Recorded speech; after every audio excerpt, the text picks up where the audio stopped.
Hello बच्चों, let's read a given question. The question says one end of the string of length 1 meter is tied to a body of mass 0.5 kg. It is whirled in a vertical circle with angular frequency 4 radian per second. The tension in the string when the body is at lowermost point of its motion will be equals to, we can take the value of g as 10 meter per second square. Option A given as 3 Newton, option B 5 Newton, option C 8 Newton, option D 13 Newton. So इस question का जो की concept है that is of vertical circular motion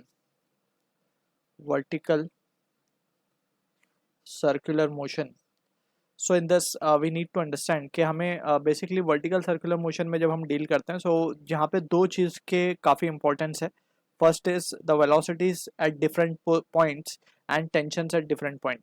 ठीक है, अगर हम बात करें let's suppose lower most point की हम बात करें क्योंकि क्वेश्चन में भी लोअर मोस्ट पॉइंट के बारे में बोला गया.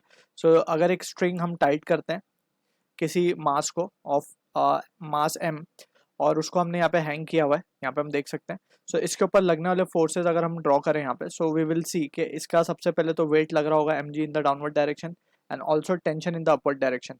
ऑल्सो सिंस ये सर्कुलर मोशन में घूम रहा है, सो वी कैन से कि इसके ऊपर in the frame of this mass we can say एक सेंट्रीफ्यूगल फोर्स लगेगी that is away from the body. तो इस तरीके से अब यहाँ पे since the body we have taken under non inertial frame, so we can say it will be under equilibrium. So in equilibrium we can balance the forces, right? So we can write T will be equals to mg plus of mv square by r.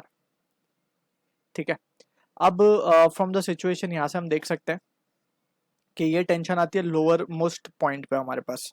ठीक है, हमसे पूछा गया tension in the string when the body, यही T हमसे पूछा गया.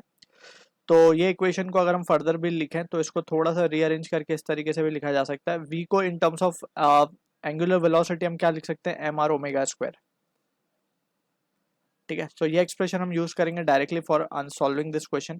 तो यहाँ पे ये एक्सप्रेशन में हम वैल्यू सब्स्टिट्यूट कर देते हैं. So tension at lower most point will be T equals to M G plus M R omega square. यहाँ पे वैल्यूज को अगर हम सब्स्टिट्यूट करें, सो एम हमें गिवन है 0.5, जी हमें गिवन है 10.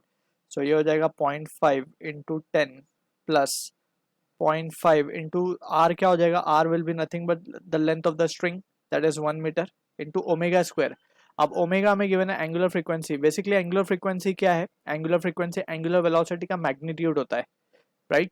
सो हम कह सकते हैं कि ये 4 रेडियन पर सेकंड गिवन है. So that means we can just simply plug in the value of 4. So ये हो जाएगा 4 का स्क्वायर. सो यहाँ पे सिंपली अगर हम देखें टेंशन की value, so therefore we can say tension will be equals to 5 plus 8 and that comes out to be 13 Newton. So this is the answer. That is the tension at lowermost point we are getting, जो कि match होगा option D के साथ. So I hope you understood the solution. All the best.